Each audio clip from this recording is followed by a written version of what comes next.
Hello friends, सो आज है मेरी ट्रेनिंग। आज मैं जा रहा हूँ डाइट चंबा जो है सरू में। सो 10 बजे का टाइम है, अभी 9 बजने लगे हैं। तो अभी मैं निकलने लगा हूँ और शाम को 5 बजे वापस आऊँगा। सो देखते हैं।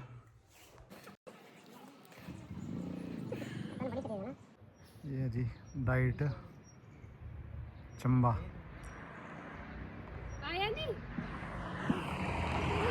Chamba to Banikhet road.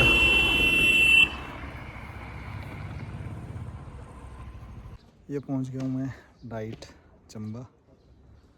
सो अभी जा रहा हूँ अंदर।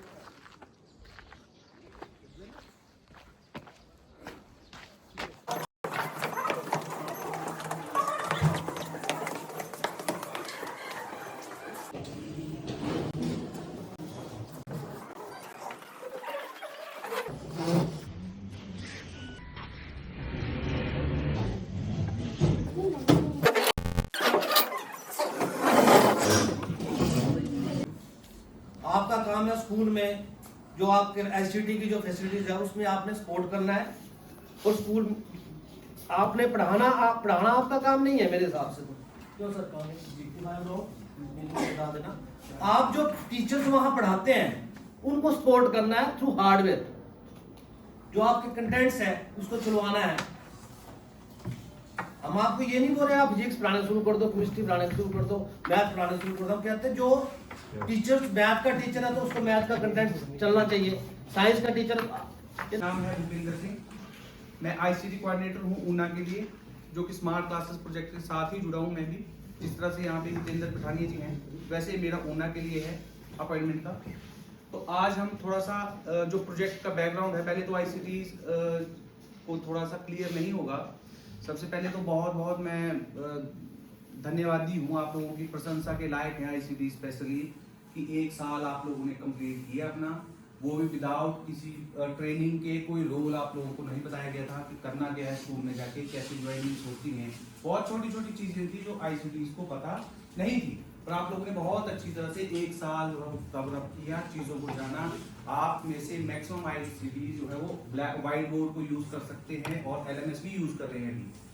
जो ट्रैकिंग की बात सर ने जैसे कही कि ट्रैकिंग हो रही है, कितना रिकॉर्ड किस स्कूल से जो है वो यूसेज का है, तो वो पहले नहीं था। पहले जो डिवाइस होती थी वो हमारी आईएनपी को हम लोग एलएमएस में फीड करते थे, पर अभी हमारा पैनल का जो नंबर है, आप लोगों ने सीरियल नंबर भेजे होंगे आईसीटीज ने, तो वो फीड कर दिए गए हैं स्कूल्स के हिसाब से। तो अब जो अदर यूसेज होगी एलएमएस के अलावा वो भी काउंट होगी, और जो आप व्हाइट बोर्ड यूज करेंगे उसकी भी काउंटेज जो है वो की जाएगी। तो सबसे पहले आईसीटीज का बहुत बहुत स्वागत है, साथ में टीचर्स का भी। आपने समय निकाल के यहाँ पहुंचे हैं। प्रोजेक्ट का बैकग्राउंड और साथ में कुछ एक टेक्निकल चीजें हम लोग शेयर करेंगे। साथ में हमारे एक और राजीव यादव जी हैं जो पेडागोजी डिपार्टमेंट से हैं, वो भी आपको थोड़ा लर्निंग्स के बारे में ट्रेन करेंगे। तो स्टार्ट करते हैं। जैसे आप देख रहे हैं अभी इसमें डिपार्टमेंट्स का नेम है, समग्र शिक्षा है, इलेक्ट्रॉनिक्स डिपार्टमेंट है हमारा। इनके तत्वाधान में इस प्रोजेक्ट को डिजाइन किया गया, फाइनलाइज किया गया आईसीटी फेज 3 के।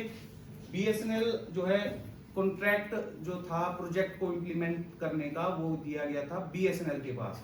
तो आप देखेंगे जो भी रिपोर्ट्स आप सबमिट करते हैं उस पर बीएसएनएल का भी लोगो साथ में रहेगा।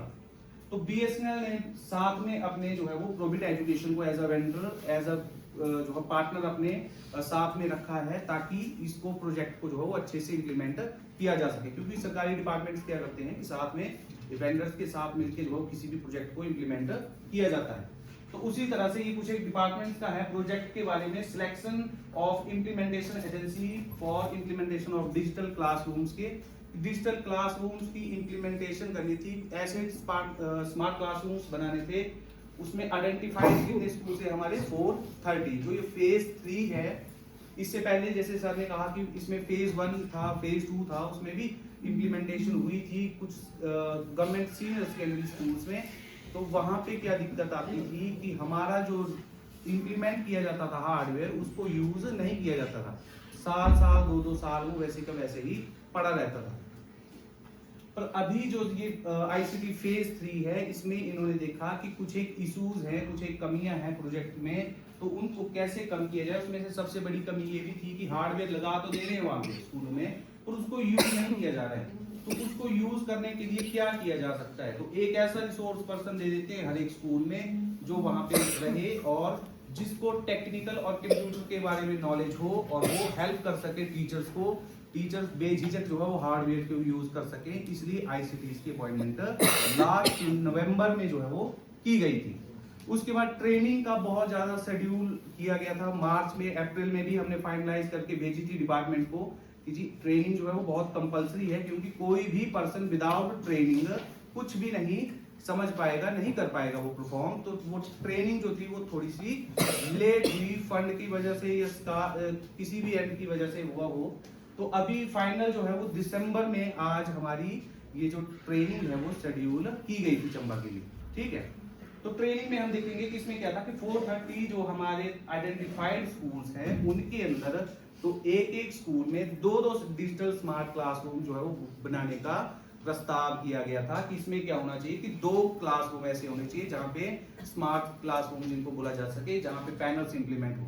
तो टोटल कितने क्लासरूम्स बनाने का इसमें आईसीटी फेज 3 में था, टोटल हमारे 860 क्लासरूम्स जो है वो किए गए। साथ में डाइट सेंटर, अभी डाइट में आप बैठे हैं तो यहाँ पे भी बिल्कुल वैसा ही सेटअप है जैसा आपके स्कूल्स में है। तो डाइट्स भी हमारे इस आईसीटी फेज 3 में जो है वो कंप्लीट की गई थी, मतलब कवर अप की गई है डाइट्स भी। तो 430 स्कूल्स और साथ में डाइट के सेंटर्स भी।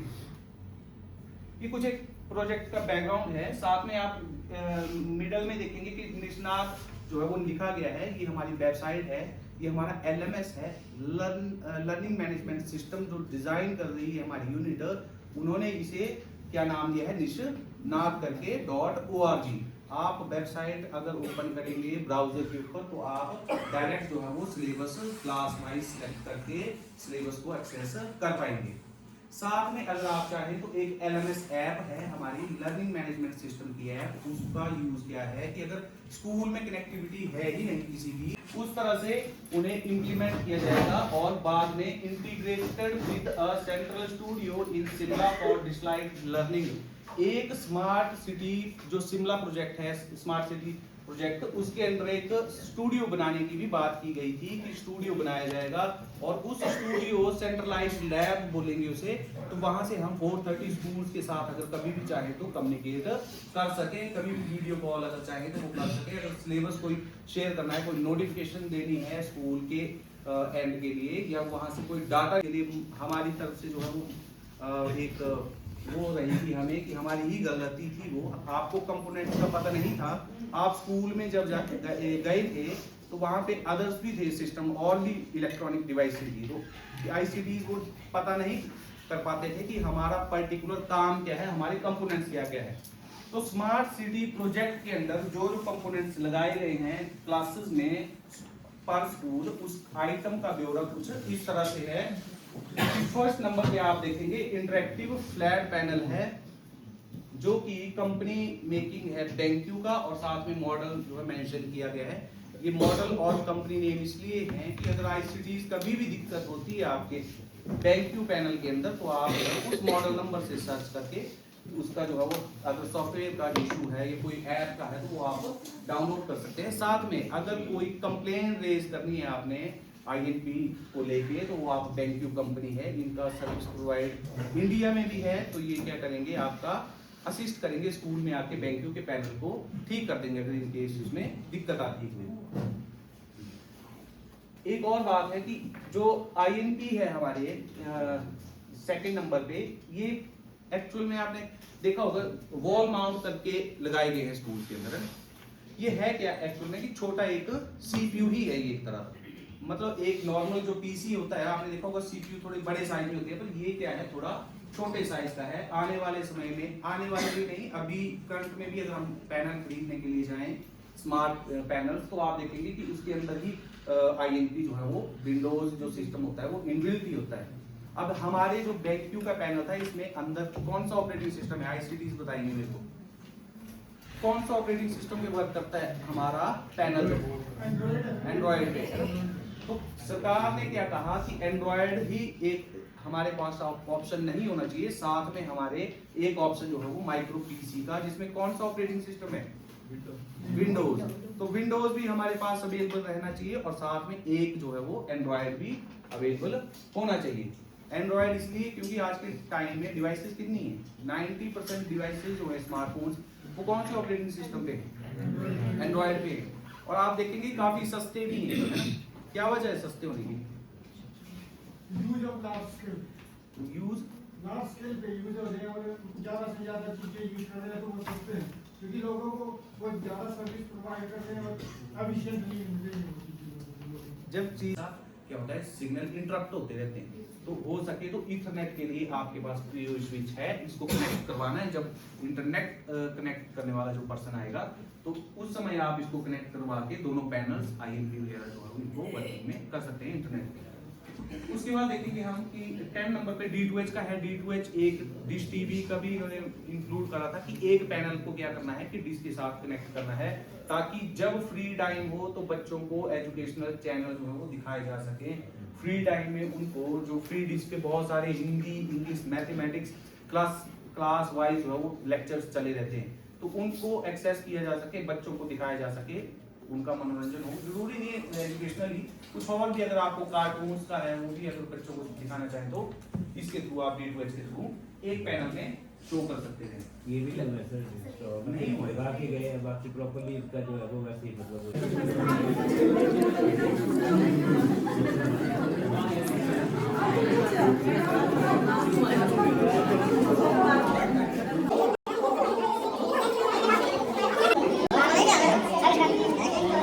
यूट्यूब पे डालना है, बार यूट्यूब पे डालना।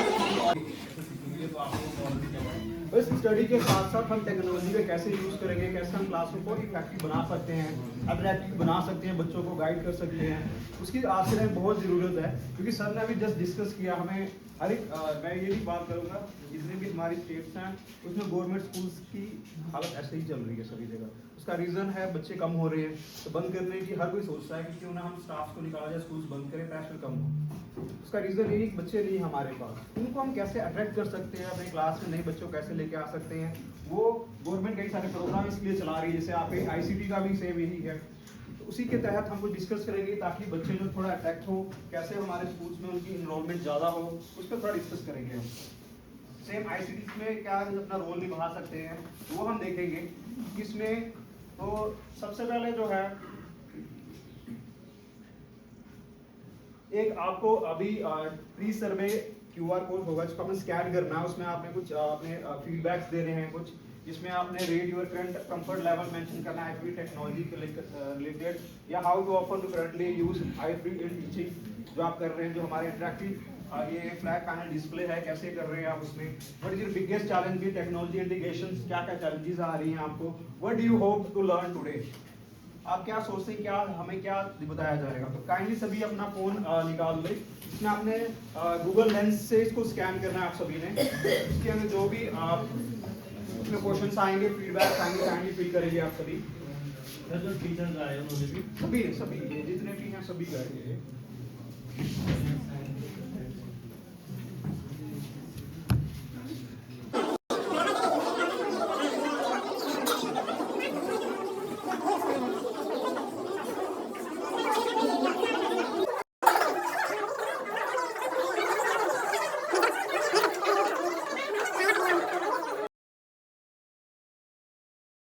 बच्चों को टीम बनाकर उन्हें कोई टॉपिक दे दिया, उस पर डिस्कशन हो जाए। फिर बच्चों से हम प्रोजेक्ट बेस्ड लर्निंग करवाएं ताकि उन चीज़ों को अच्छी सीखें। जैसे अगर आपके पास सोशल साइंस है या आपके पास EVS सब्जेक्ट्स है, बायोलॉजिकल पढ़ा रहे हैं, तो प्लांट्स के ऊपर डिस्कशन कैसे की जा सके, वो मॉडल्स उनसे बनवाएं हम। फिर उसके बाद जो हमारा नेक्स्ट पॉइंट है, implement immediate practical classroom applications. जो चीज़ें हैं स्टडी के साथ साथ बच्चों को बताया जाए कि कैसे हम किन एप्लीकेशंस को यूज़ कर सकते हैं स्टडी के लिए। आज के टाइम पे कौन कौन सी ऐप्स हैं जहां हम स्टडी कर सकते हैं, पढ़ सकते हैं, उसकी हेल्प ले सकते हैं। फिर foster collaboration learning through peer sports, हम एक दूसरे की स्पोर्ट्स से जो है क्या क्या चीज़ें अवेलेबल है हमारे यहाँ पे, जिससे हम अपनी स्टडीज़ को अच्छे इन्वॉल्व कर सकते हैं, किस किस की स्पोर्ट्स हम ले सकते हैं। जैसे आप सब करते हैं सभी टीचर्स की पैनल्स को ऑन करने में या कोई टॉपिक सर्च करने में, फाइंड आउट करने में, सेम वैसे ही है। सर ने ये चीज़ें बता दी गई है कि BSNL के थ्रू प्रोजेक्ट को देखा जा रहा है। समझ शिक्षा के फ्लैगशिप के अंदर हमारी कंपनी इस चीज़ को कर रही है। मेन जो उसको चलाने का मकसद क्या है आज के टाइम पे, वो नीड क्यों है, क्यों इसकी इंपॉर्टेंस है, वो हम देखेंगे इसमें। सबसे पहले है कि हमने बच्चों को रिटेन करना है।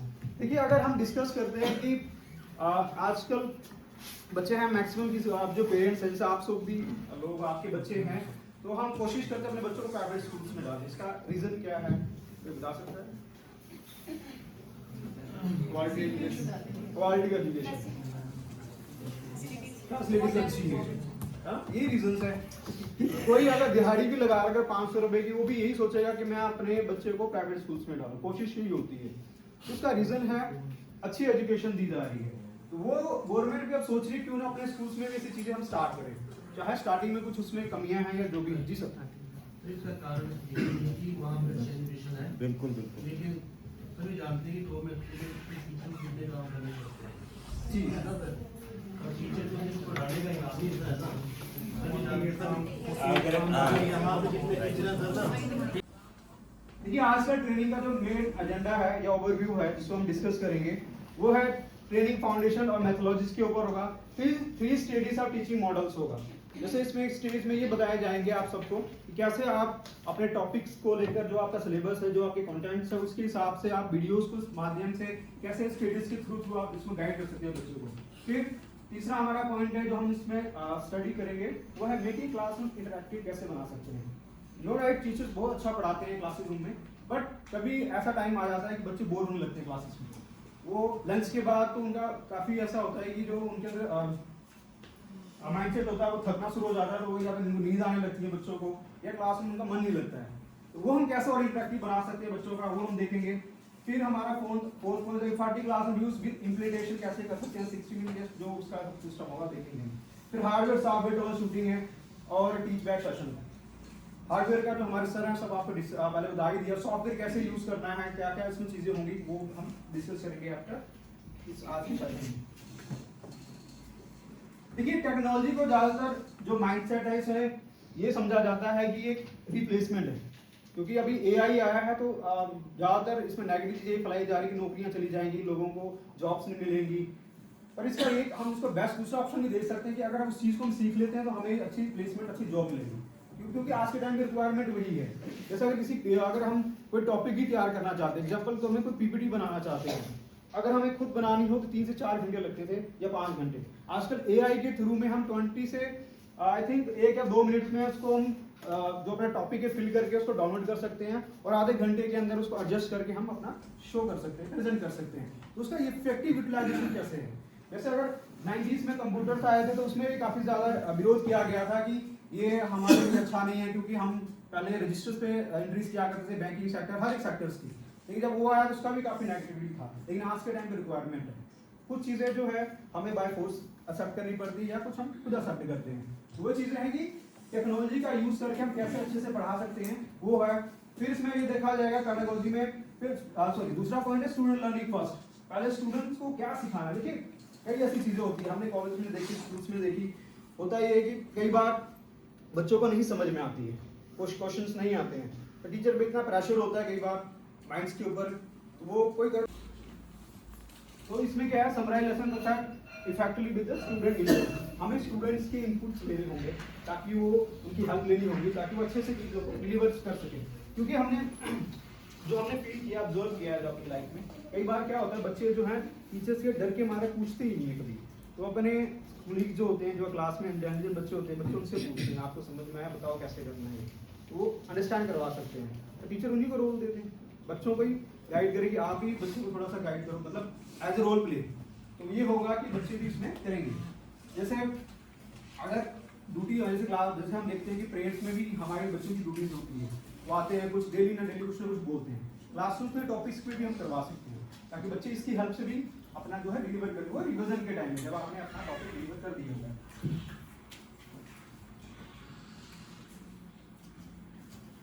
लेकिन एक आपके साथ हम करेंगे थोड़ा सा ये है 4C एक्टिविटीज होंगी, जिसमें आप सब ने अपने कुछ चीजें हमें बतानी है क्लास को। 4C's आप सब नोट डाउन कर सकते हैं प्लीज। फर्स्ट सी में होगा आपका जो आपकी फेवरेट कार है वो आपने बतानी है हमें।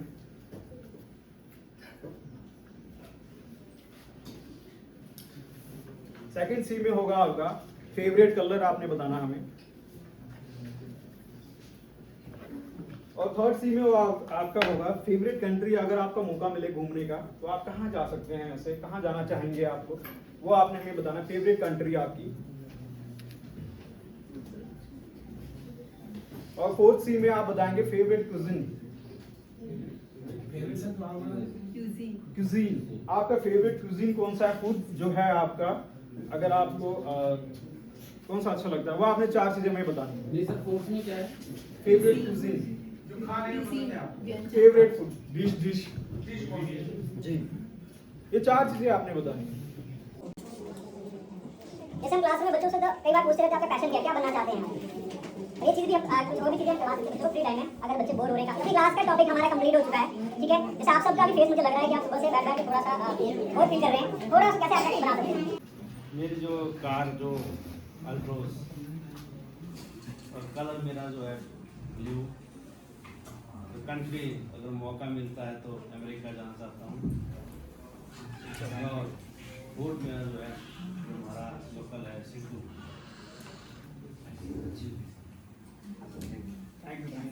हाँ, जैसे हिमाचल एक काफी टूरिस्ट प्लेस है, तो आप जैसे मैं बाहर से हूँ, हमें सिद्धू का नहीं पता होता हमें, तो लेकिन जो था हमारा जो वहाँ का हमें पता है।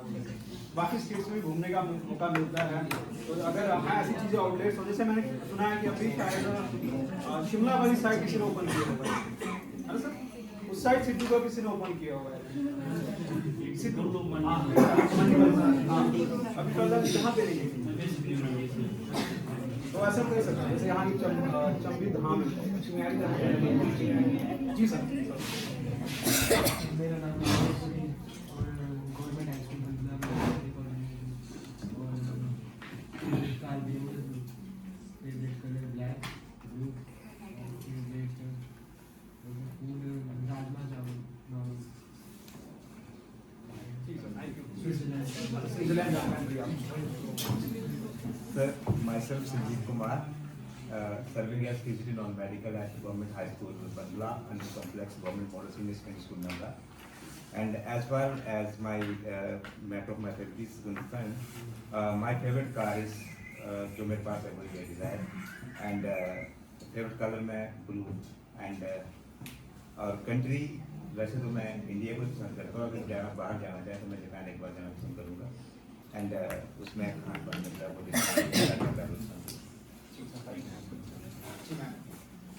So, myself Sharda Sharma. I am working as a PGT non-medical at Government High School, Kuthara. और जो आपने प्रश्न पूछा है favourite car BMW, favourite colour मेरा है बेबी ग्रीन। कंट्री अगर मैं बताना चाहूँगा तो Switzerland.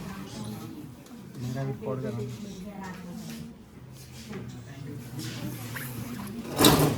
My name is Suram Chand and I am based in non-medical, currently working at VHS study under complex VHS Mela. My favorite car is, otherwise I am using Hyundai Accent, but I want to be Range Rover, want to purchase Range Rover, and color is blue.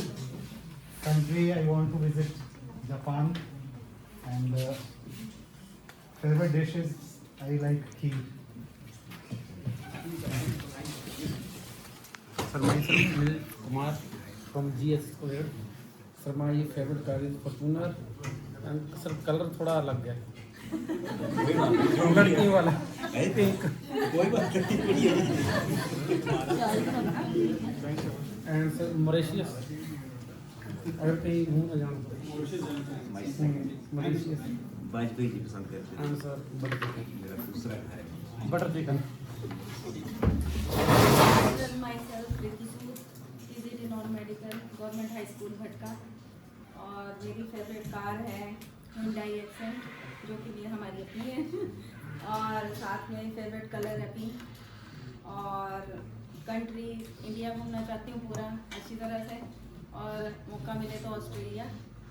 और favourite dish है मेरी मसाला डोसा।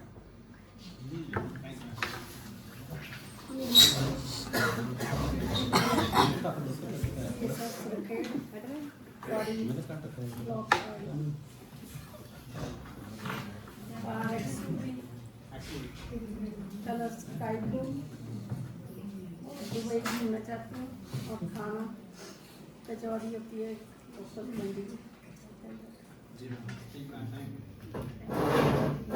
अदिति शर्मा की other ICT inspector in GHS Patka, और favourite car मेरी Audi है। Favourite colour blue, country that I want to visit is Canada, and cuisine में Indian plus Chinese. मेरा नाम कविता देवी है, मैं गवर्नमेंट हाई स्कूल कोनेट से हूँ और ड्राइंग मास्टर हूँ। और फेवरेट कार मेरी BMW है। और खाने में मंचूरियन पसंद है, ऐसे इंडिया काफ़ी पसंद है, पर जो मुझे यहाँ साउथ कोरिया घूमना काफ़ी इंटरेस्टिंग होता है।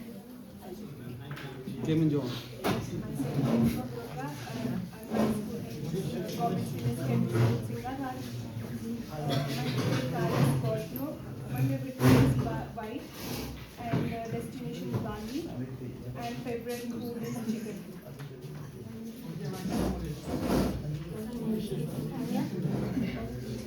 GHS car is car, color black,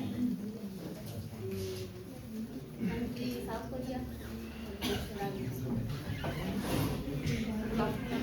myself Sri Sharma, medical government high school कलौटा।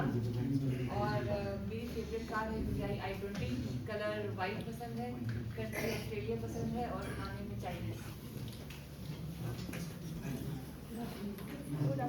Sir अपना भी बता देना, सबका पूछ रहे हो। Myself Kritika Sharma, government high school Kalauta, और मेरी फेवरेट कार है BMW, और कलर पिंक, और कंट्री अमेरिका, और dish China. To all of you, myself Rajesh Kumar, I'm from district Agra, GSS Nadu. My favorite car is the Honda City. Favorite color is white. Country India घूमना चाहता हूँ, और food जो है वो राजमा चावल। मेरा नाम विनोद सिंह है, मैं पटियाला GSS से हूँ। और जैसे कि आपने कार स्कॉर्पियो और कलर आ गया ब्लू, कंट्री इंडिया ही है, और खाने में राजमा चावल। Myself Pawan Kumar, working as CT Medical at Government High School Jatkari. Favourite car की बात करें तो ग्लैंजेस टोयोटा ही है, कलर ब्लैक फेवरेट जो है, कंट्री इंडिया पसंद करते हैं, और food Myself Arjuna Verma, ICT coordinator, GHS जटकरी।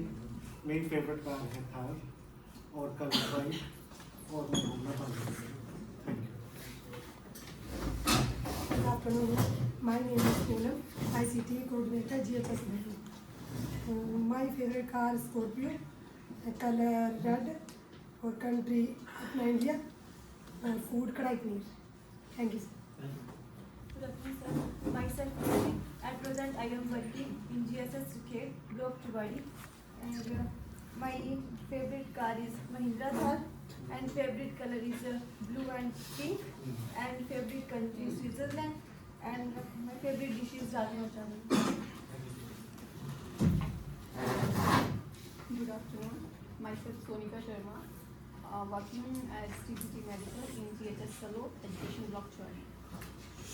और फेवरेट कार मुझे तो कोई पसंद नहीं है, क्योंकि आई कांट ड्राइव। मेरी बेटी को पसंद है थार।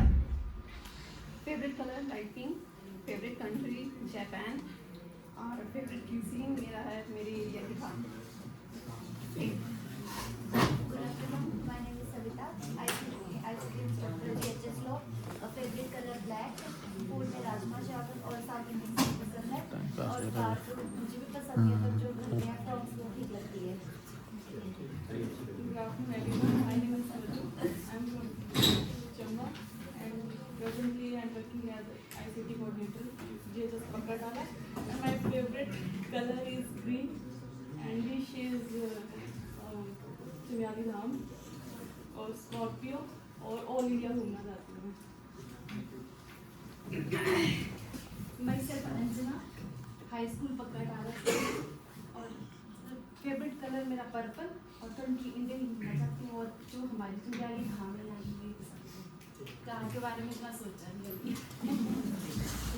नमस्कार जी, मेरा नाम दीपक कुमार है, ICT GSS घंटा और सर मेरी जो कार वो है ग्रैंड विटारा और सर मेरा जो फेवरेट कलर है वो है और मैं और जो मेरा फेवरेट विषय वो है देखिए आप सबका सभी ने पेशेंस से सुना तो आप बाकी का प्लीज सुनिए एंड भी आप सबको रिक्वेस्ट कर रही गुड आफ्टरनून एवरीबॉडी. मेरा नाम Pradhan Singh Thakur, government senior school मेरी फेवरेट कार है वो है ग्रैंड राइडर. उसके बाद कलर आ गया ब्लू. अगर घूमने का मौका मिले तो मैं यूरोप जाना चाहता हूँ. गाड़ी सभी को नमस्कार. मेरा नाम अर्चना है, गवर्नमेंट हाई स्कूल पुराना में हूँ और मेरी फेवरेट कार है टोयोटा हाई राइडर और बस मेरा मनपसंद कलर है लाइट ब्लू और फेवरेट डिश है वो अपनी चिमयाली धाम और कंट्री अपना Bharat. Good afternoon sir, my name is Pooja Sharma, currently working in Government High School Kurana. My favorite cars are not in my liking list and favorite food Chinese food and favorite color lavender and country I would like to visit South Korea. मेरा नाम Sanjay, TCT medical GSS प्रोथा और जो मैं car लेना चाहूँगा वो टाटा साइरा और मेरा कलर है ब्लू कलर और मुझे इंडियन कॉन्टिनेंटल फूड ही पसंद है और कंट्री तो मैं यही घूमना चाहूँगा. हेलो सर, मेरा नाम Pradeep sir, ICT coordinator GSS Protha. Sir मेरी कार है स्विफ्ट और कलर ब्लू है और सर फेवरेट यूएस से है. मैं वहाँ पे एक फ्रेंड है बना हुआ सर 8 साल से, वो मेरी रोजी रोटी का साधन था. अभी ये जॉब मिली है वैसे तो एक सपना है कि वहाँ जाऊँ मैं कभी. बाकी सर फेवरेट फूड में मदुरई है जो मेरे को मतलब बेस्ट लगता है. सभी अध्यापक साथियों को नमस्कार. मैं प्यारेलाल शर्मा, TCT मेडिकल. अभी मैं राजकीय वरिष्ठ माध्यमिक विद्यालय राम में कार्यरत हूँ और शिक्षा खंड जो है मेरा दासपुरा है. तो जैसा कि आपका वो है मेरा प्रश्न आपका कि मेरी फेवरेट जो कार है वो मारुति 800 जो अभी मेरे पास है और मेरा कलर जो है वो रेड है और अभी कंट्री के बारे में तो नहीं सोचा है पर अगर मौका मिला मुझे तो मैं रशिया घूमना चाहूँगा और जो मेरा फूड है वो मिक्स वेज. गुड आफ्टरनून, मेरा नाम इक्षित बड़ोत्रा है और मैं गवर्नमेंट हाई स्कूल रोड में ICT इंस्ट्रक्टर हूँ. जो मेरा फेवरेट कलर है वो ब्लैक है और जो मेरी फेवरेट कार है वो OD है और कंट्री तो इंडिया ही है और खाने में मक्की की रोटी और सरसों के साथ. सबसे बढ़िया.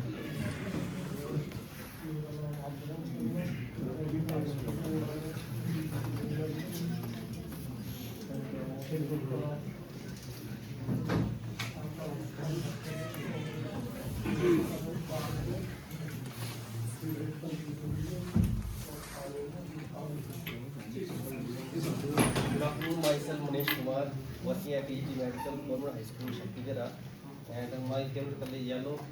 Favorite car upcoming Tata Sierra, and country want to visit New Zealand. Favorite cuisine है South Indian. मेरा नाम मीनाक्षी है, मैं GSS में पुलिस वाले और मेरा फेवरेट कलर ब्लैक है और कार में मुझे जो बेस मॉडल है स्कॉर्पियो का वो ब्लैक कलर में पसंद है। और कंट्री में नहीं जान सकती हूँ, मुझको भी नहीं पसंद है। और खाने में मैं pure non vegetarian chicken mutton पसंद है। Thank you. सर मेरा नाम गुरुल है। सर मैं मारुति 800 कार सर कलर में सर ब्लैक, कंट्री में ऑल इंडिया सर घूमना चाहूँगा और खाने में sir chilli chicken sir. Good afternoon everyone, मेरा नाम आकाश टंडन है, मैं GHS कोर्थाधार से हूँ। मेरी फेवरेट कार है अगीरा 711। मेरा फेवरेट कलर ब्लैक और फेवरेट कंट्री दुबई और खाने में पसंद है शाही वाला meet. Good afternoon everyone, myself Sarangali. I am posted in GHS Oda. My favorite car Hyundai Creta, color black and country Australia and cuisine South Indian dishes. Good afternoon to all. Myself Amit Jariat, TSD Medical, GHS Dhanai. मेरी favourite car है Scorpio, colour blue और country India ही घूमना चाहूँगा। और favourite dish आ गई चिंबियाली मदरा। TGT medical government high school पहली education block बनी है। और आपने जैसे पूछा कि फेवरेट कार जो है मारुति 800 मैं चाहूँगा कि लेना दोबारा से। और स्कॉर्पियो लंबे रूट के स्कॉर्पियो ले चलेंगे और छोटे रूट के मारुति 800 में। और कलर हमारा ब्लैक कलर का स्कॉर्पियो रहेगा। मैं अमित भाई साथ ही निकलेंगे इंडिया के टूर। और डिश की बात की आपने, डिश में मदरा काफ़ी पसंद है और रखी हुई है सर।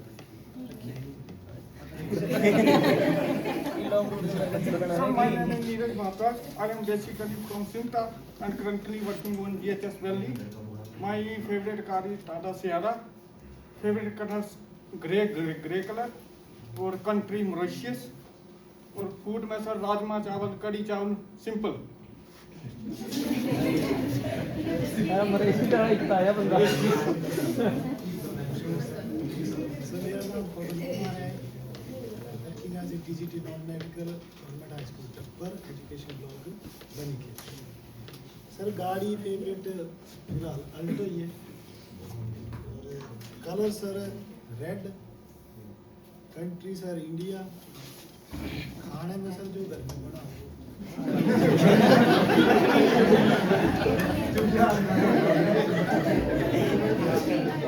मेरा नाम विजय राणा है और मैं GHS टप्पर में कार करता हूँ। कार में Hyundai Venue, colour sir black, country India और फूड भी इंडियन है जी सर। Myself Rakesh Beria, गाड़ी ब्लॉक GHS कारी। गाड़ी Hyundai Exter, कलर ब्लू और कंट्री तो इंडिया ही घूम लें तो बहुत है। और खाने में शाम को जो बीवी प्यार से खिलाते हैं।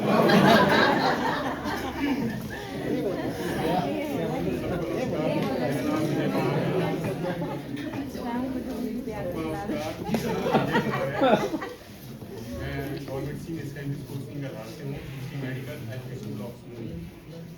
मेरी फेवरेट कार टाटा नेक्सॉन है और रंग जो है वो ब्लू, कंट्री ऑस्ट्रेलिया और खाने में राजमा चावल कड़ी इकट्ठा।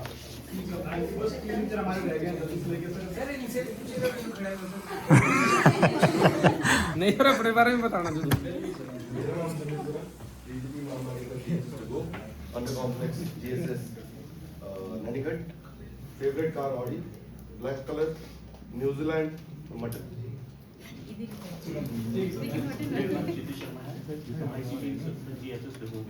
फेवरेट कार थार और फेवरेट कलर ब्लैक है और खाने में सरल राजमा चावल और कंट्री सर क्या। Good afternoon all. Myself Shiv Kumar Sambyal, TGT non-medical government high school rank under duplex government senior secondary school Hobart. Favourite car Maruti Brezza लेना चाहूँगा मैं, अभी तक है नहीं है। ड्यूल कलर में black and red. Favourite dish non veg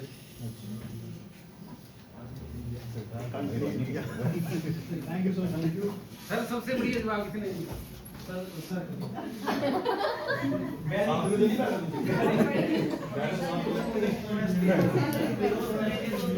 खाना ही पड़ेगा सर। ठीक है सर, मेरा नाम राजू यादव, मैं एक मास्टर ट्रेनर। फेवरेट जो मेरी कार है वो स्कॉर्पियो है। फेवरेट कलर मेरा navy blue. Favourite country first of all India ही है, मैं पूरा इंडिया पहले एक्सप्लोर करना चाहूँगा, फिर ऊपर नेक्स्ट जब मौका मिला रशिया घूमूंगा।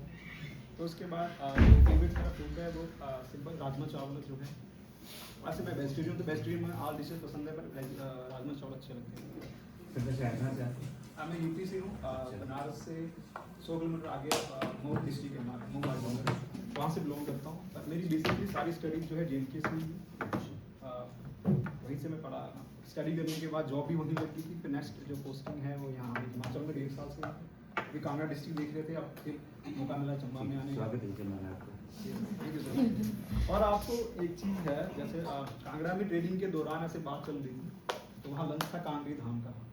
तो वहाँ पे जो BPO सर आए थे, जैसे आपके यहाँ आए हुए हैं, तो उन्होंने पूछा आपने लंच किया? सभी टीचर जो हमारे टीचर्स आए थे, तो उन्होंने कहा यस सर लंच किया हुआ। क्या बना था जी? कांगड़ी धाम बनी थी। अच्छी लगी? उन्होंने हमसे पूछा हाँ अच्छी लगी यादव जी आपको? मैंने कहा जी अच्छी लगी। कभी आप चंबा की धाम खा के देखिएगा। अभी सर ने बताया कुछ नाम नहीं, मदरानी यहाँ मैंने कहा सर जरूर हम टेस्ट करेंगे। उस टाइम मैंने ऐसे बोल दिया, हमें ये नहीं पता था कि आना भी पड़ेगा, मौका भी मिलेगा। एक एक्टिविटी करवाने का ये भी था, सबसे पूछा क्या फेवरेट क्या चीज़ है। जैसे कई टीचर्स कह रहे हैं कि मैं लेना चाहता हूँ, तो वो चीज़ वही होती है। हमें भी है कि हम बच्चों से भी चीज़ सिखा सकते हैं उनको। अगर उनकी भी जो होती है ऐसे ऑप्शन, तो थोड़ा क्लास इंटरेक्टिव भी बनेगी, बच्चे इंगेज भी होंगे। देखिए आप लोग इतने एक्सपीरियंस से बोर हो रहे थे, अगर बच्चों से साथ भी हम ऐसे एक्टिविटी करवाएं, बच्चे सीखेंगे। वो तो कई ऐसी चीज़ें होती है। जैसे मैं गवर्नमेंट स्कूल से हूँ, मुझे प्रेयर में आके खड़े होने में बहुत डर लगता था। मेरा 56 रोल नंबर था, मैं आगे आता ही नहीं था कभी। 42 के बाद फिर पहला स्टार्ट हो जाता था, मैं हमेशा बच जाता था। एक बार गलती से नंबर आ गया, गलती से तो एक स्टार्टिंग में नहीं, वो आदरणीय अध्यापक, आदरणीय प्रिंसिपल जी है, आदरणीय मुख्य अध्यापक जी और अदर सॉरी हिंदी में था ना, रिस्पेक्टेड प्रिंसिपल का टीचर्स ऐसे बोल देते थे। मेरे को हिंदी भी उस टाइम इंग्लिश में डर भी लगता था, तो हिंदी में मैंने कहा लिख के दे देना मुझे, मैं ऐसे आगे जाके बोल दूंगा। इसमें लिखा था आदरणीय मुख्य अध्यापक जी और अध्यापकगण, मेरे प्रिय भाई बहनों, मैं आपके सामने आज कुछ चीज़ें बोलना चाहूँगा। ये चीज़ मुझे बोलनी भी नहीं आती, डर के मारे। मैं अपने दोस्त को दे दिया, तू लिख के देना, मैं बोल दूंगा। मैं गया वहाँ पे, कुछ नहीं देखा क्या लिखा है, कुछ नहीं, जाके सीधा खड़ा होकर बोलना स्टार्ट कर दिया। सेवा में श्रीमान मुख्य अध्यापक जी और अध्यापकगण। मैम कहते आप एप्लीकेशन बोल रहे हैं, मतलब बोलने आए यहाँ पे, क्या बोल रहे हो भैया? अच्छा ये बोलने नहीं आता आपको, ठीक है। उसको जेब में डाला, बोलते जो आपको बोलना है बोल। और उस टाइम से मेरा कॉन्फिडेंस बिल्ड हो गया। होता है कुछ भी बोलने से, क्योंकि लगा कि ये तो सब अपने ही जैसे हैं, है नहीं, कुछ बेइज्जती क्या इसमें चीज़ है। तो वही है कि जितना बच्चों को हम मोटिवेट करेंगे बोलने के लिए, स्पीकर्स कुछ भी है, कोई भी सेशन आप किसी भी बच्चों आपको लगता है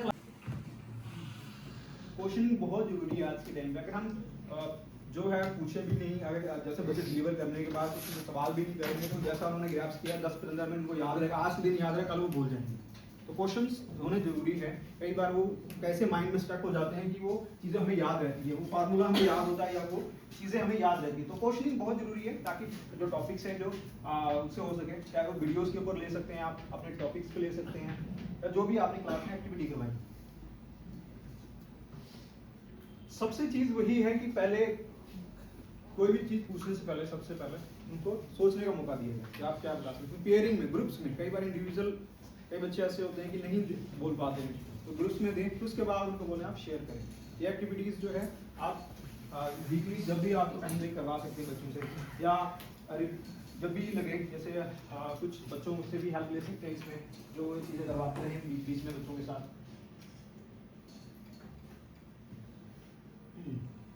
ये चीज़ों का है जो अभी हम डिस्कस किया कि स्टूडेंट्स को मौका देना है, ताकि वो जो टेक्नोलॉजी को कंट्रोल करें, उसमें हेल्प करें। कि बच्चे अच्छे होते हैं गेम्स में, तो वो चीज़ों उनको भी अच्छा लगता है, इन सब चीज़ों करने का इंटरेस्ट दिखाते हैं। कई बार कुछ इसमें, जैसे कई बार इसमें ट्रबल शूटिंग का ऑप्शन आ जाता है, या कई बार अपडेट के लिए मांगता है, हमें नहीं समझ में आया है, बच्चों को गाइड किया जाए, वो कर सकते हैं। नेट जिससे कनेक्ट नहीं होता है, वायर को वापस निकाल के वापस लगाना पड़ता है, कई बार एक ऑन ऑफ करना पड़ता है, रिस्टार्ट करना पड़ता है, तो वो बच्चे उसमें अच्छे से कर सकते हैं इस चीज़ों को, ताकि जो बच्चे जो हैं आपके अच्छे से हेल्प करते हैं। अब इसमें अगर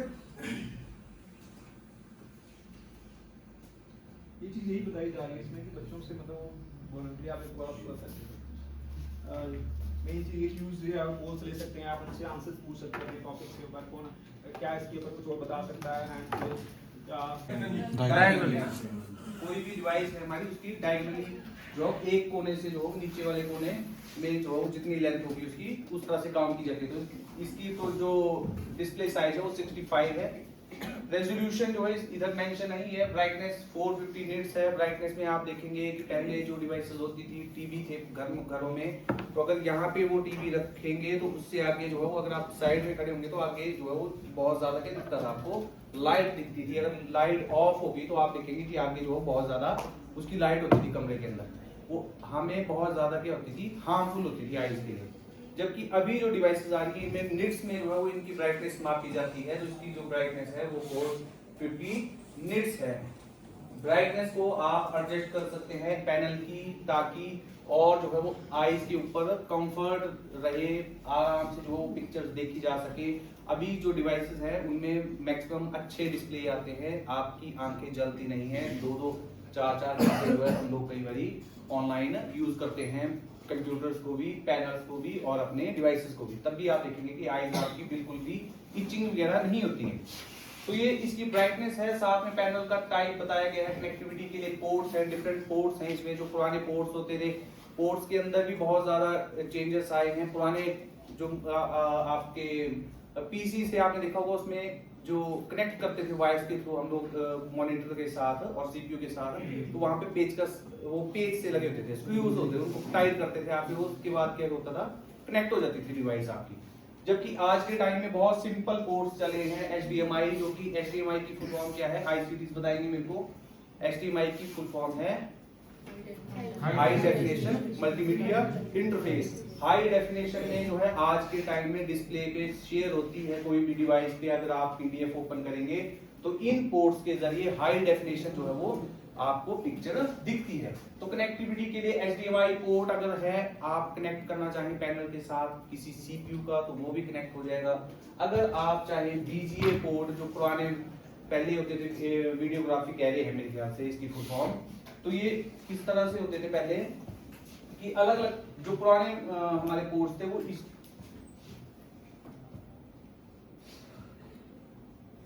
इस तरह की शेप में होते थे वो पहले पोर्ट्स, और इसमें डिफरेंट वो है ना। तो अभी जो भी अगर पुराना CPU है उसको भी कनेक्ट करना चाहें VGA पोर्ट को, तो VGA पोर्ट भी इसमें कनेक्ट हो जाएगा पैनल के साथ। उसके बाद USB का है, यूनिवर्सल सीरियल बसेस का पोर्ट भी आप देखेंगे। 2 पोर्ट यहाँ पे, पेन ड्राइव कनेक्ट करें, मोबाइल फोन कनेक्ट करें, चार्ज करें, अपना डाटा शेयर कर सकते हैं आप। तो 2 पोर्ट USB के हैं, एक टच केबल के लिए है और एक HDMI, और साथ में एक टाइप C का है, जो कि अगर आप चाहें कि मेरा मोबाइल फोन ऐसा है जिसमें टाइप C से ही चार्ज होता है और दूसरे अडेप्टर पे भी टाइप C ही अगर केबल है, तो वो भी इसमें पैनल में डायरेक्ट कनेक्ट हो जाएगी। अगर आपके मोबाइल फोन में कोई फोटो है, वीडियो है, कोई नोट्स हैं डाउनलोड करे थे आपने, PDF करी थी, कोई भी पेज होगा, तो वो डायरेक्ट पैनल के अंदर जो है वो सेव हो जाएगा और वहां पे डिस्प्ले किया जा सकता है। ये ICT जो है किया होगा आपने, और इसमें बहुत ही अभी के टाइम पे जो इंटरफेस हैं हमारी डिवाइसेस के, वो बहुत ज्यादा इजी हो चुके हैं। बहुत ज्यादा कोई पेन ड्राइव लगाते हैं, मोबाइल फोन कनेक्ट करते हैं, तो वो आपको फाइल मैनेजर से आप देख पाएंगे कि इस पैनल के साथ जो है वो ये डिवाइस जो है अभी कनेक्टेड है। 3rd नंबर पे हमारा व्हाइट बोर्ड है, जो कि आपकी अगर आप राइट करके बच्चों को बताना चाहें तो वो भी इसमें ऑप्शन व्हाइट बोर्ड का भी अवेलेबल है। साथ में नीचे ऑप्शन सेटिंग का है, एप्स का है, ये हम प्रैक्टिकली जब करेंगे तो आपको बताएंगे। ये जो ग्राफिक है वो आप देख सकते हैं कि इस तरह का हमारा पैनल है। इसको जब हम ट्राई करेंगे तो उस टाइम आपको ज्यादा क्लियर हो जाएगा। व्हाइट बोर्ड का है, जैसे 3rd ऑप्शन था व्हाइट बोर्ड का, तो व्हाइट बोर्ड पे हम अगर क्लिक करेंगे तो ICTs और टीचर्स पहले से फेमिलियर होंगे, आपने यूज भी करा होगा इसको, तो काफी सिंपल इसमें भी यूजर इंटरफेस है। जो भी चीज हम पैनल से चाहते हैं वो ऑलरेडी वहां पे अवेलेबल है, वहां पे ऑप्शन आपको मिल जाएंगे। चाहे वो लाइनिंग के लिए हो, अगर कुछ राइट करना है तो उसके लिए पेन है। अगर मैं चाहता हूँ कि पेन जो है वो थोड़ी विजिबिलिटी नहीं है, पेज अगर मेरा मान लो PDF का ब्लैक है, तो ब्लैक कलर से नहीं मैं शो कर पाऊंगा, राइट नहीं कर पाऊंगा, तो उस समय मेरे पास और भी ऑप्शन होने चाहिए कलर्स के तो वो कलर्स के ऑप्शन आप देखेंगे अवेलेबल हैं। उसके अलावा सेकंड नंबर पे हमारे जो है हाईलाइट करना है, अगर मान लो जैसे यही है, इसी को अगर हम हाईलाइट करना चाहें तो इसको भी हाईलाइट किया जा सकता है इस ऑप्शन से। ड्यूअल पेन का भी मोड है, अगर आप एक पेन से जो है ब्लैक कलर से लिखते हैं और रेड चूज करते हैं तो आप जैसे ही इसे चेंज करेंगे, साइड चेंज करेंगे, तो वो आप कलर भी चेंज कर पाएंगे इजीली। फोर्थ नंबर पे हमारा ब्रश का है, अगर बच्चे ब्रश पेंट के लिए यूज करेंगे, अगर बच्चा चाहता है कि पेंटिंग में ब्रश है तो ब्रश यूज करके जो है उसके ऊपर ड्रॉ कर सकता है और अपनी पिक्चर को शेयर कर सकता है, सेव भी कर सकता है पैनल के ऊपर। पैनल में एक और ऑप्शन है कि अगर मान लो कभी लाइट चली जाती है, एकदम से कट लग जाता है, तो जो भी आपने लिखा होगा व्हाइट बोर्ड के ऊपर वो ऑटोमेटिकली एक पेज बन के सेव हो जाएगा। वो फाइल मैनेजर में आप जाएंगे तो वहां से आराम से आप ओपन कर पाएंगे। उसके बाद इरेजर का है, टेक्स्ट का है, इस तरह से डिफरेंट हमारे ऑप्शंस हैं। जैसे सम टूल ऑफ ड्राइंग है, एक्सपोर्ट एज वीडियो है, सम सेव्स हैं। अब सेव्स की बात जब होती है तो बोलने में तो बहुत छोटी सी चीज है सेव्स के बारे में, पर सेव्स इसमें 2D भी और 3D भी सेव्स जो है वो शो हो जाएंगी। सबसे ज्यादा दिक्कत क्या आती है, ये छोटे छोटे टूल्स हैं जो बहुत इफेक्ट करते हैं। हम लोगों ने +1 में +2 में जब केमिस्ट्री पढ़ी तो हमारे दिमाग के अंदर जाता ही नहीं था कि वो मॉलिक्यूल है क्या।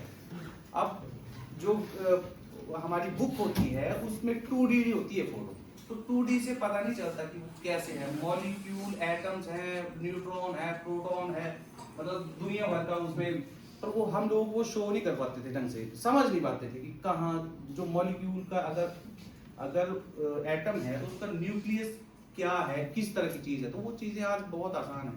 अगर आप मॉलिक्यूलर स्ट्रक्चर वगैरह सर्च करें तो आराम से बच्चों को चीजें समझाई जा सकती हैं वीडियो के माध्यम से, अलग अलग एंगल से बताया जा सकता है। अब देखो फोटो होता है हमारे 6-7 पे था मेरे ख्याल से, जैसे उसमें सोलर सिस्टम का था कि सोलर सिस्टम है, तो उसमें 2D में पता नहीं चलता है ना कि कहाँ पे क्या कौन सा ग्रह है। यहाँ पे इतनी वीडियोस अवेलेबल हैं YouTube के ऊपर, और अगर आप सिंपल फोटो भी करें, कोई 3D फोटो करेंगे तो उसमें रोटेशन भी होती है साथ में, तो आप इजीली बता सकते हैं कि साइज का भी, कलर का भी पता चल जाएगा बच्चे को, और हमारी पोजीशन भी पता चल जाएगी कि अर्थ कहाँ पे है, हमारे से आगे बुध है, उसके बाद सन जो है वो सेंटर पॉइंट पे है। तो वो चीजें जो आसानी से 2D शेप के अंदर। ये बहुत अच्छी लाइन लिखी हुई है यहाँ पे।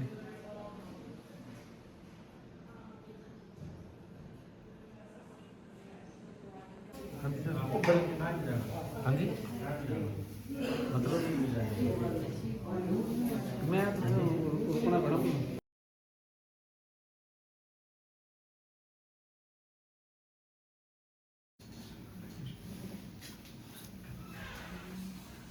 अब ये देखना कि हमने जो कंटेंट सिलेक्शन हमारा क्राइटेरिया होगा, where to use visual tools कब करेंगे, जब हमें रिक्वायरमेंट है।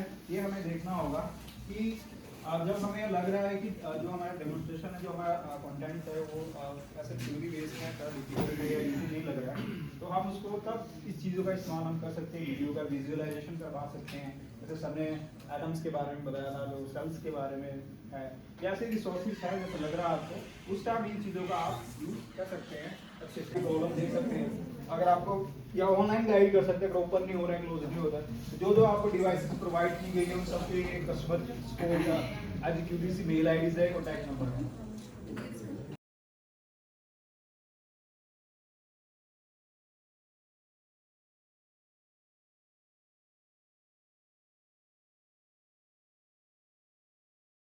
हम कैसे बच्चों को गाइड कर सकते हैं।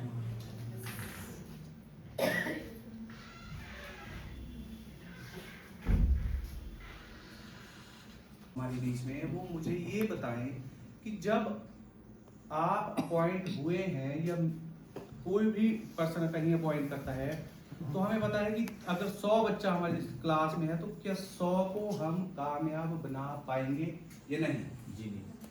जी नहीं बना पाएंगे। तो अगर नहीं है तो उसके लिए क्या किया जा सकता है, आप लोगों की अप्रोच क्या रहती है? मैं बस एक पर्सनली जानना चाहता था कि अगर मेरे पास 100 बच्चे हैं तो मेरे माइंड में है पता कि मैं 100 को कामयाब नहीं कर पाऊंगा, तो मेरी अप्रोच क्या है, तो इसके बारे में बताएं थोड़ा सा। मैं मतलब ये पर्सनल है मेरा क्वेश्चन कि अगर 100 में से 100 नहीं हो सकते कामयाब, तो फिर क्या किया जाए, क्या किया जा सकता है? क्योंकि मुझे पर्सनली भी लगा ये कि हम जब बच्चों को पढ़ाते थे पहले, तो उसमें हर बच्चा जो है वो अलग अलग माइंड सेट का होता है, अलग अलग उसकी हॉबीज होती है, अलग अलग उसके इंटरेस्ट हो सकते हैं।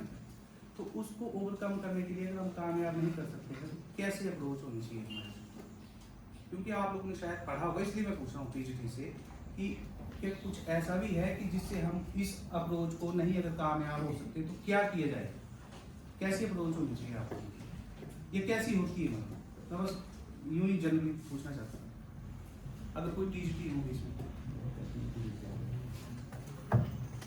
कि अगर 100 बच्चे को हम कामयाब नहीं कर सकते तो फिर अप्रोच क्या होनी चाहिए? सॉल्यूशन भी तो होगा कुछ इसका, क्या सॉल्यूशन है? आपके ग्रुप बनाना ग्रुप बना के उनको मतलब जैसे ग्रुप में डिवाइड कर दिया अलग अलग, वो ग्रुप कैसे करेंगे क्रिएट? जैसे 2 एक्सीलेंट बच्चे हैं, 3 दूसरे साथ कर दिए, जो वीक हैं वीकर सेक्शन वो अलग सेक्शन नहीं वो उनको इकट्ठा कर दिया। अच्छा, उनको मिक्स अप कर दिया, मतलब 2 अगर मान लो जैसे 4 का ग्रुप है तो 2 अच्छे और 2 थोड़े वीक हो गए। हाँ वीक। अच्छा, वैसे भी मतलब अप्रोच रहती है। ठीक, मैंने टेंशन बनाया ना सर इस तरह। अच्छा, एक हमारे टीचर थे जब हम लोग पढ़ते थे तो उन्होंने कहा था कि अगर सभी पढ़े लिखे होंगे तो फिर दिहाड़ी कौन लगाएंगे? ये नहीं सर, जैसे फूड चेन बनी है ना, कुदरत ने बनाई है, उसी तरह से ये भी तय है कि 100 में से वैसे तो टीचर और पेरेंट्स तो कभी नहीं सोचेंगे कि पेरेंट्स नहीं सोचेंगे मेरा बच्चा ना पढ़े और टीचर भी नहीं सोचेंगे कि मेरी क्लास में कोई बच्चा ना पढ़े। लेकिन फिर भी सर ने जो बताया वो बहुत अच्छी बात है कि अगर किसी एक विशेष क्लास की बात है, मान लो 10th की बात है, अगर 2 इंटेलिजेंट बच्चों के साथ अगर 2 जो नहीं चलने वाले उनको बिठाया जाएगा तो ऑब्वियसली वो मे बी कि उस क्लास को तो पास कर लेंगे, लेकिन उनका जो माइंडसेट वो बना हुआ ना पढ़ने वाला वो ताउम्र बरकरार ही रहेगा। फिर इसके लिए जो है वो हर एक सेक्शन में हर एक तरह के लोगों का होना बहुत ज़्यादा जरूरी है। अब जैसे आप बोल रहे हैं कि दिहाड़ी कौन लगाएगा, तो ऐसा हम तो नहीं चाहेंगे कि कोई दिहाड़ी लगाने वाला बने, लेकिन दिहाड़ी लगाने वाले भी बहुत ज़्यादा जरूरी है। मतलब टीचर की अप्रोच तो हमेशा यही रहती है कि वो हर एक बच्चा जो है उस लेवल तक आ जाए ताकि वो सर्वाइव कर सके सोसाइटी में।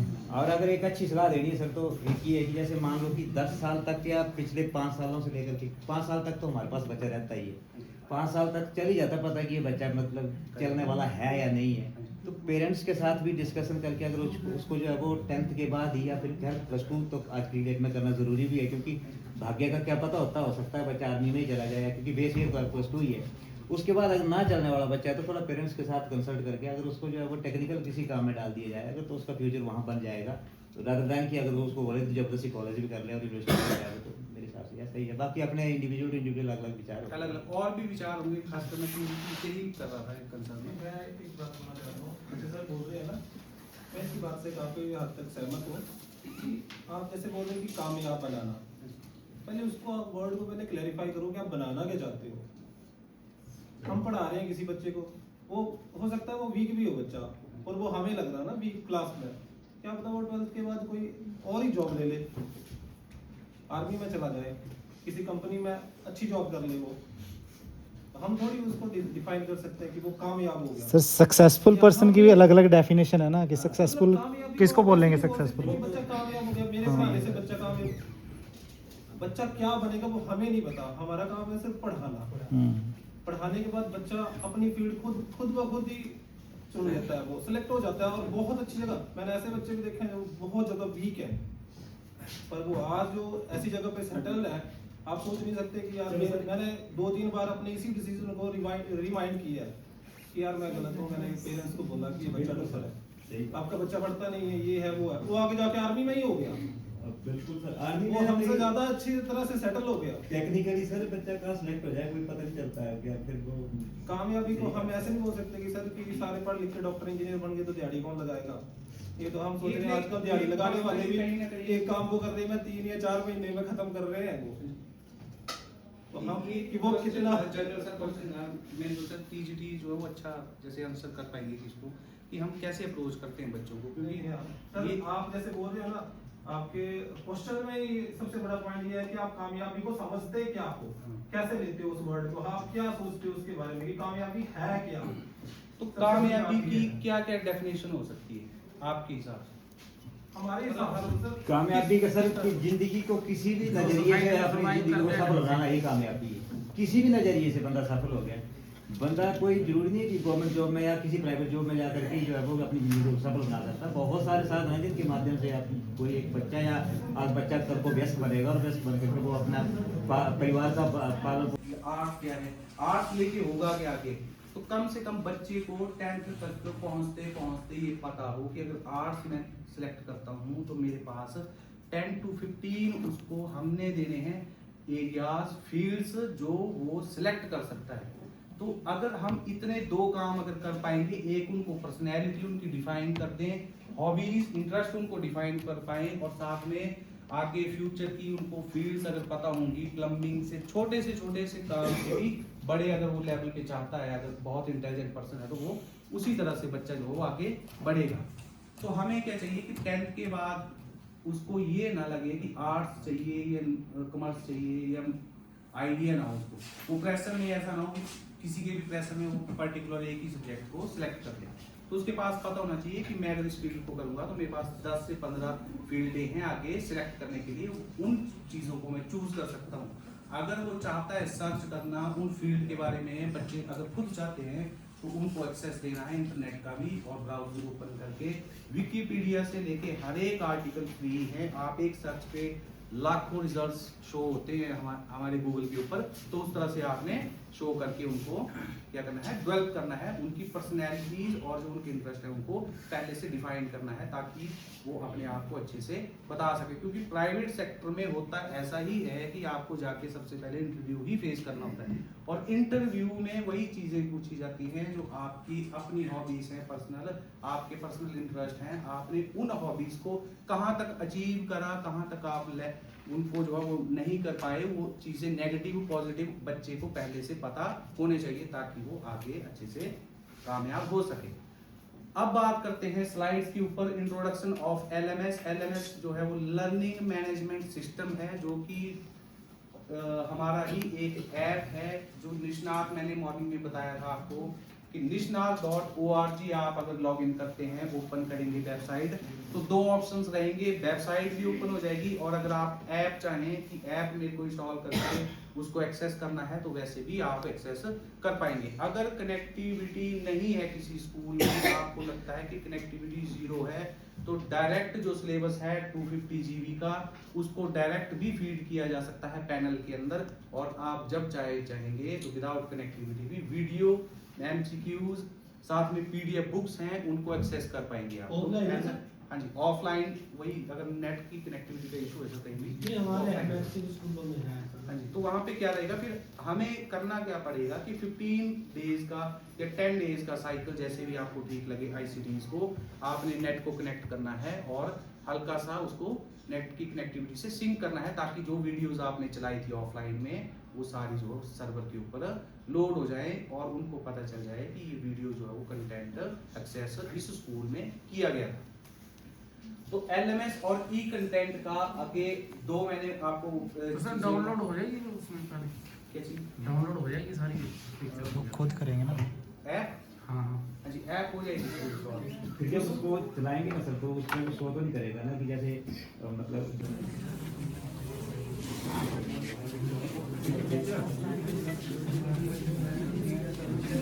के भी सिलेबस एक्सेस कर सकते हैं, और अगर आप ऐप इंस्टॉल करेंगे LMS की तो उसमें भी इंटरफेस इस तरह का रहेगा। LMS के अंदर कुछ फीचर्स जो है एक्स्ट्रा हैं, जो वेबसाइट है उसके ऊपर कुछ ऑप्शंस अवेलेबल अभी तक नहीं है। एक इशू और था कि कुछ हमारे लेसन्स ऐसे हैं जिनमें वीडियोस नहीं है, PDF नहीं है या MCQs नहीं है, तो अगर कुछ मिसिंग है तो ये टेक्नोलॉजी का इरा है, इसमें सर्वर के ऊपर जैसे ही वो ऐड होगी चीज, ऑनलाइन कनेक्ट करेंगे आप, तो आपको वो वीडियोस भी और PDF भी आने वाले समय में विदाउट एनी फिजिकल ट्रैवल जो है वो अवेलेबल हो जाएगा। तो अभी यहाँ पे स्लाइड है प्रिंसिपल लॉगिन की। ये प्रिंसिपल लॉगिन में क्या होगा, जो हेड होंगे उनकी आईडीज क्रिएट होंगी, वो अपने स्कूल के अंदर क्या क्या टीचर्स ने कौन कौन सी वीडियोस रन करी उसकी रिपोर्ट देख सकते हैं अपने एंड के ऊपर, और उसको जो है डाउनलोड भी कर सकते हैं। तो एक लॉगिन जो है वो प्रिंसिपल के नेम से रहेगा। नीचे आप ऑप्शंस देखेंगे, स्टूडेंट लॉगिन का है और एक टीचर लॉगिन का है। स्टूडेंट लॉगिन अभी एक्सेस नहीं हो रहा है, उसके अलावा टीचर लॉगिन जो है वो अभी किया जा सकता है। अगर आप वेबसाइट विजिट करेंगे तो उसके ऊपर टीचर, प्रिंसिपल, स्टूडेंट लॉगिन नहीं आएगा, वहां पे आता है एक यूजर और एक, और कौन सा आता है आईसीटी, एक यूजर और एक एडमिन लॉगिन आता है वेबसाइट के ऊपर। तो ये एलएमएस का स्लाइड्स है, एलएमएस की स्लाइड्स मैं बता रहा हूं आपको। अगर ऐप इंस्टॉल करेंगे तो इस तरह के ऑप्शंस रहेंगे। टीचर्स लॉगिन में हम अगर करेंगे क्लिक तो टीचर लॉगिन कर सकता है, उनकी आईडी और पासवर्ड क्रिएट है, शेयर कर दिए गए हैं आईसीटी के साथ। अगर कोई आईडी नहीं बनी है तो एलएमएस के ऊपर जैसे फेसबुक पे अकाउंट बनाते हैं वैसे ही इधर भी आईडी, ईमेल, फोन नंबर से आप क्रिएट कर पाएंगे। हाँ, उसको चलने में थोड़ा समय लगेगा क्योंकि जो आईडी क्रिएट होगी वो एक बार वेरीफाई शिमला में भी होगी कि ये आईडी बनानी है या नहीं और ये किस स्कूल की आईडी है, तो वो कुछ डिटेल्स ऐड करेंगे, उसके बाद वो आईडी लॉगिन हो जाएगी। नेक्स्ट है स्टूडेंट लॉगिन का। तो स्टूडेंट लॉगिन में अगर कोई स्टूडेंट की आईडी क्रिएट करके अगर वो एक्सेस करना चाहे तो वैसे भी एक्सेस किया जा सकेगा सिलेबस का। अब अंदर इंटरफेस जो है वो अलग रहेगा या सेम रहेगा, उसकी अभी तक जानकारी मुझे भी नहीं है स्टूडेंट लॉगिन, क्योंकि मैंने भी करके नहीं देखा है। पर हमारे पास ऑप्शंस रहेंगे प्रिंसिपल लॉगिन का, टीचर लॉगिन का और एक स्टूडेंट लॉगिन का। सिंपल इंटरफेस है, जैसे ही हम ओपन करते हैं वेबसाइट को, अगर यहाँ पे फॉरगेट हो जाता है पासवर्ड, वैसे तो इजी पासवर्ड है 1 2 3 4 ही है सभी के लिए, पर अगर इन फ्यूचर कोई अगर फॉरगेट हो जाता है पासवर्ड या पासवर्ड अगर चेंज हो जाते हैं, कस्टम कर सकेंगे अगर आप अपने एंड पे, तो उसको फॉरगेट पासवर्ड का भी ऑप्शन रहेगा। इसमें क्या होगा कि ईमेल के ऊपर जो रजिस्टर्ड ईमेल होगी उसके ऊपर ओटीपी या फिर उसके ऊपर एक वेरिफिकेशन लिंक चला जाएगा। ओटीपी वेरिफिकेशन का जैसे मैंने बताया, ओटीपी वैसे ही जैसे व्हाट्सएप के ऊपर जो आजकल की ट्रेंडिंग साइट्स हैं जिस तरह से इंटरफेस है, वैसा ही इंटरफेस एलएमएस की इस ऐप का भी रहेगा। ओटीपी वेरीफाई करके आप वेरीफाई मेल करके अपना जो है वो लॉगिन कर पाएंगे।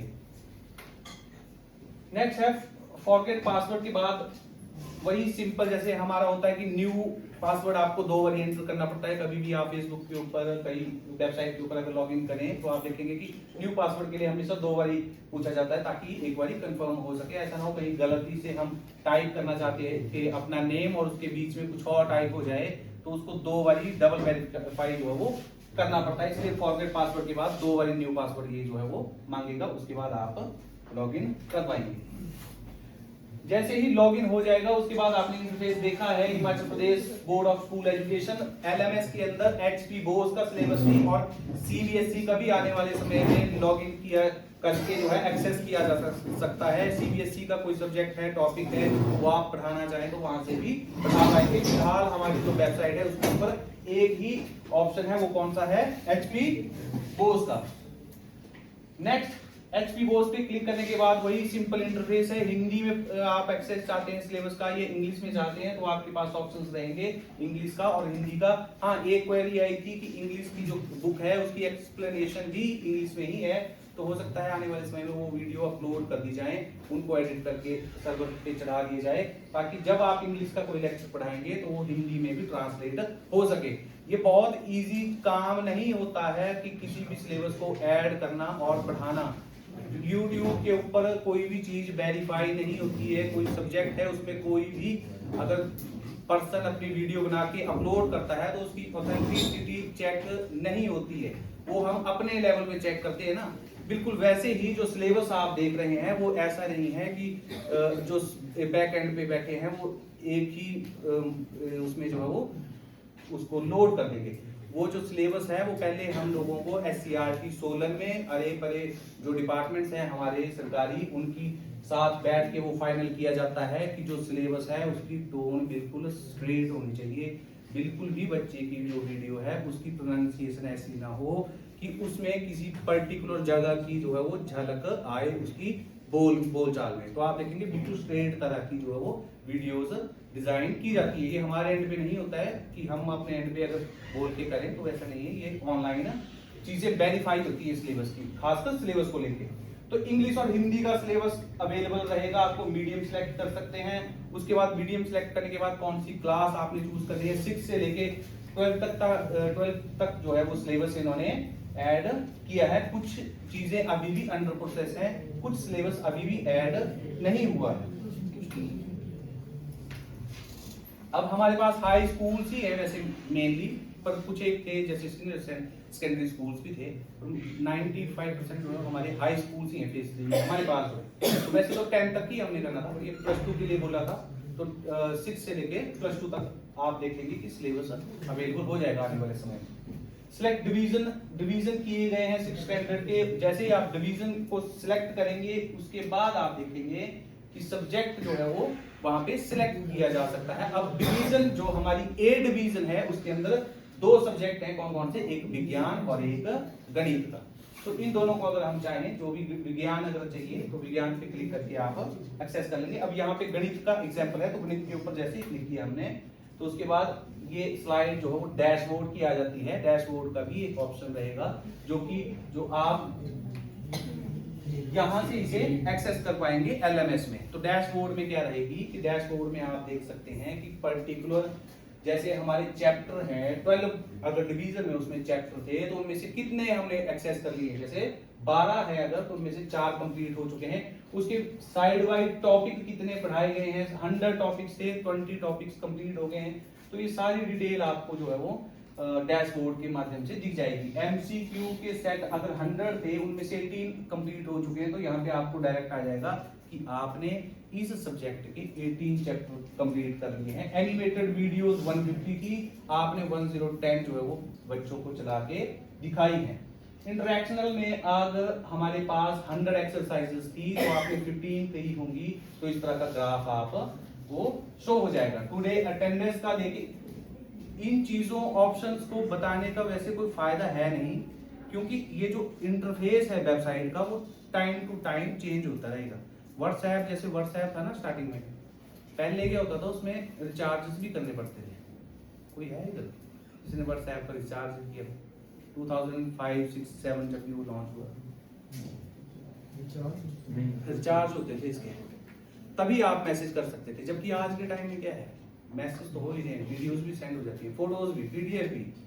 कोई वीडियो गेम है, ऐप है, वो आप उसको आराम से लिंक है उसको शेयर कर सकते हैं, स्टेटस डाल सकते हैं, स्टोरीज डाल देते हैं। तो धीरे धीरे आप देखेंगे कि इंटरफेस जो है वो विदाउट वो किसी के पास आपने देखा व्हाट्सएप कहीं गए नहीं आप अपडेट करने के लिए, जैसे वो नेट से कनेक्ट हुआ उसके अपने आप ही ऑप्शन जो है वो क्या हुआ, अपग्रेड हो गए और नया जो अपडेट उसमें आ गया।